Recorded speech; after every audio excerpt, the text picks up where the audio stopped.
Inawezekana, naomba tu rais na deputy president warudi waweze kuleta mchango wao mara ya mwisho kwa kupatanisha watu wa Meru. Tungependa misosano iendelee.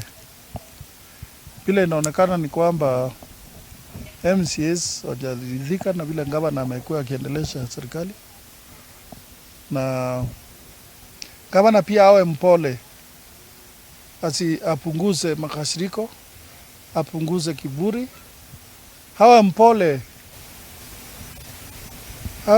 kwa sababu hawezi kuwa hii watu wote ambao wanaongea kwa ukali na uchungu na makasiriko namna hii wanamchukia, kwa sababu ni mama. Hakuna mtu ana kasoro. Hata Ngabana kama basi anaweza kuwa na shortcomings zake, na tunaomba awe mpole, anyenyekee, aombe msamaha. Hii iwe ni muda wa kujiombea msamaha kwa wananchi wa Meru, badala ya kuendelea kuongeza makasiriko na kuongeza arrogance ambaye itaendelea kuongeza hasira, chuki na fitina. Kama mnajua tumesimama na mama sana kama kanisa la Ihiya kwa muda mrefu, lakini vile vile pia tunasikia sauti ya watu wengine.